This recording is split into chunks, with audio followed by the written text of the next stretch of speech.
ఏమైనా డౌట్ రాకుండా మార్చేస్తాడు. రెండో విషయం ఏంటంటే నా పర్సనల్ డీటెయిల్స్ అన్నీ దాంట్లో ఉంటాయి.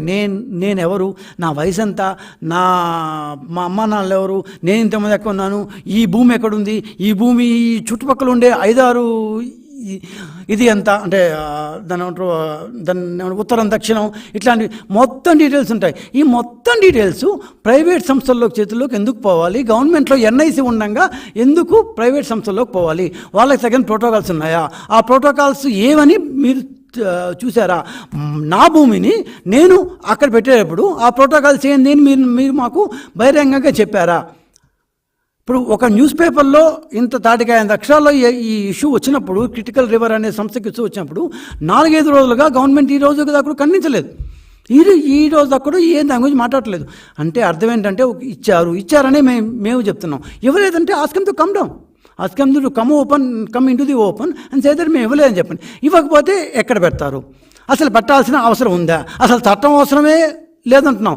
కర్మకాలి ఒకవేళ ఇప్పుడు అవుతున్న రిజిస్ట్రేషన్ వాళ్ళు కానీ ఎక్కడన్నా పెట్టాలనుకుంటే ఈ నీతి ఆయోగ్ చట్టంలో ఇది ఉందా? నీతి ఆయోగ్ ఖచ్చితంగా ప్రైవేట్ సంస్థలకు ఇమ్మని చెప్పిందా? ప్రతిసారి నీతి ఆయోగ్ పేరు చెప్తారు కదా.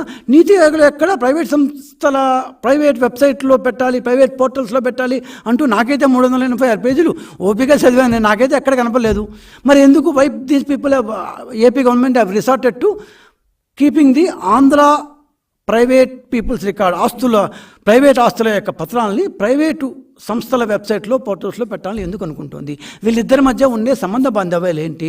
ఆ సంస్థకి మీకు ఇదేంటి? అసలు దానికి టెండర్లు ఒకవేళ బ్రహ్మాండ సంస్థ ఇన్ఫోసిస్ ఇంకోటి అనుకోండి, టెండర్లు పిలిచారా? పిలిస్తే L1 L2 L3 ఎవరు? ఇవన్నీ క్వశ్చన్లు వస్తాయి. ఎందుకంటే మా ఆస్తి గురించి మాట్లాడుతున్నాం మేము. ఆయన ఆస్తి గురించి అయితే, ఆయన యొక్క బెంగళూరు ప్యాలెస్ గురించి ఇంకోటి గురించి అయితే నేను మాట్లాడలేదు. మా ఆస్తుల గురించి నువ్వు వేరే దీంట్లో ఎక్కడ పెడతావా? ఇప్పుడు 3 సార్లు బిల్లు పంపించినప్పుడు తెలుగుదేశం పార్టీ కోర్టుకి ఎందుకు పోలేదు? మీరు అప్పుడు ఎందుకు ప్రొటెస్ట్ చేయలేదు? సార్, ఆల్రెడీ 3 సార్లు దేశంలో కేవలం ఒక్క ఆంధ్రప్రదేశ్ ప్రభుత్వం మాత్రమే దీన్ని 3 సార్లు పంపించింది. మిగతా 27 రాష్ట్రాలు, 8 యూనియన్ టెరిటరీలు వీళ్ళందరూ కూడా ఏమాత్రం స్పందించలేదు. మాకొద్దు అని స్పష్టంగా గమ్మును ఊరుకో ఉన్నారు. జగన్మోహన్ రెడ్డి గారు ఇంత అత్యుత్సాహంతో ఎందుకు పోయారో మాకు ఐడియా లేదు. ఒకవేళ పోయిన తర్వాత మేము కోర్టుకు పోవడం జరిగింది. కోర్టు ఏం చెప్పిందంటే పూర్తి స్థాయిలో దీని మీద మేము తీర్పు ఇచ్చేదాకా నువ్వు అంటే మేము అమల్లోకి వచ్చిన తర్వాత వెళ్ళాం. ఏది అక్టోబర్ 31వ తేదీ 2023లో ఈ చట్టం 512 జీవోతో చేసిన తర్వాత మేము కోర్టుకు వెళ్ళడం జరిగింది. కోర్టుకు వెళ్తే ఏం చెప్పారంటే నెక్స్ట్ అంటే మా తీర్పు వచ్చేదాకా ఈ చట్టం ప్రకారం ఎవరు కోర్టుకు పోవడానికి అవసరం లేదు కదా, పోకూడదు. కానీ అన్ని జిల్లా కోర్టుల్లో, మున్సిపల్ కోర్టుల్లో, అన్ని కోర్టుల్లో ల్యాండ్కు సంబంధించిన డీటెయిల్స్ అన్నింటినీ మీరు అలౌ చేయండి.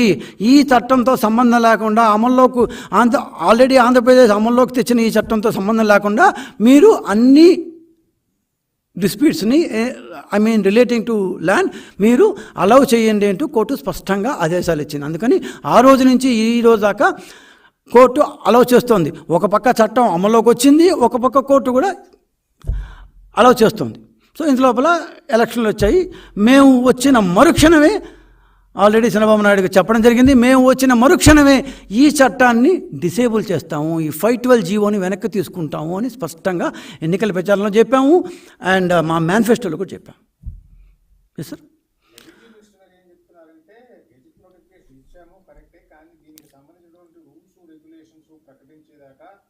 చట్టం అమల్లోకి రాదు కాబట్టి ప్రస్తుతం అమలు లేదు అని చెప్తున్నాడు.